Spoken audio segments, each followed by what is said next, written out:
প্রবাসীদের জীবনে যে কত কষ্ট এটা আসলে আমি মালয়েশিয়াতে না আসলে বুঝতাম না। আমি অন্যান্য দেশে গিয়েছি ঘোরার জন্য বা ক্যারিয়ার পারপাস। দেখেছি প্রবাসীদের অনেক। বাট মালয়েশিয়াতে প্রবাসীদেরকে না দেখলে বুঝতে পারতাম না যে আসলে প্রবাসীদের জীবনে কত কষ্ট। এখানে আসার পরে জানতে পারলাম যে অনেকে এসেছে ১০-২০ বছর আগে, তারা এই ১০-২০ বছরে একবারও দেশে যায়নি। অনেকে এসেছে যখন তখন তার বোন ছিল ধরেন হাঁটতে পারতো, এখন তার বোনেরও নাকি বেবি হয়ে গেছে বিয়ের পরে। এগুলো কষ্ট কিন্তু অনেক বড় কষ্ট, তাই না? আর আমরা যারা স্টুডেন্ট আছি তারাও কিন্তু হচ্ছে চাইলে খুব র্যান্ডমলি যেতে পারি না, ক্লাস থাকে, এক্সাম থাকে, তারপরেও কিন্তু আমরা যেতে পারি। কিন্তু যারা কাজ করার জন্য এসেছে তাদের আসলে কিন্তু কষ্টের কোনো শেষ নেই। খাওয়া দাওয়া বলেন, ঈদ বলেন, সেলিব্রেশন বলেন, সবই কিন্তু তারা ওই যে কাজ শেষে চার দেওয়ালের মধ্যে হয়তোবা ফ্রেন্ডদের সাথে একটু এদিক সেদিক যে মানে এটাই সেলিব্রেট করে। তাদের ওই একটাই ওয়ে সেলিব্রেট করার। অথচ বাংলাদেশের প্রবাসীদের ফ্যামিলি যারা আছেন তারা কত ভালো আছেন আলহামদুলিল্লাহ। সো যাই হোক, সেদিন আমরা গিয়েছিলাম হচ্ছে গ্রোসারি শপিং করতে। যাওয়ার পরে আসলে দেখলাম যে অনেকগুলো প্রবাসী ভাইরা লাইন ধরে দাঁড়িয়ে আছে, তারাও গ্রোসারি শপিং করবেন। তারা নিজেদের মধ্যে কথা বলছিল তাদের মানে কষ্ট নিয়ে।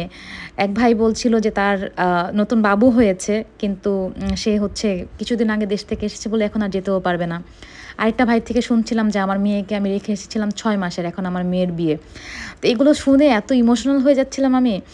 আমরা স্টুডেন্ট, আমরা জাস্ট একটা ঈদ মিস করলাম, এই ঈদটা, তাতেই আমাদের এত কষ্ট লেগেছে। এখন যেই ভাইরা, প্রবাসী ভাইরা বছরের পর বছর তাদের পরিবারকে ভালো রাখার জন্য এখানে এসে কষ্ট করছে, কাজ করছে, তাদের কেমন লাগছে? আর তাদের কাজগুলোও কিন্তু খুব কঠিন, এত সহজ কাজ না। কনস্ট্রাকশনের, তারপর হচ্ছে আর এই ধরনের কাজগুলো তারা বেসিক্যালি করে, যেগুলো খুবই হার্ড।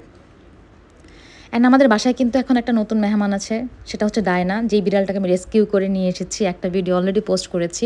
ও খুবই অসুস্থ ছিল, আসলে গিয়েছিলাম ওর জন্যই কেনাকাটা করতে, ওর শ্যাম্পু, ওর খাবার, এগুলো। তো আসার সময় হচ্ছে বাকি সব খাবার দাবারও নিয়ে আসলাম। কিন্তু আস্তে আস্তে পুরো অ্যালার্টের মধ্যে, মানে এখানকার যে মেট্রো রেল সেটার কথাই বলছি, ওখানেও অনেকগুলো প্রবাসী ভাই ছিল।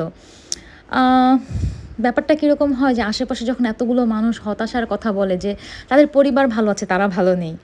তারা বলে ভালো আছি ফোনে, যে ভালো আছে, আসলে কিন্তু তারা ভালো নেই।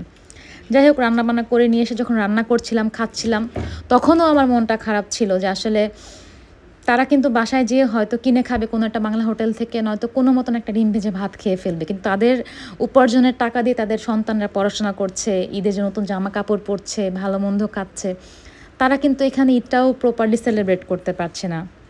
আসলে আমরা যে বলি রেমিটেন্স যোদ্ধা, আসলেই তারা যোদ্ধা।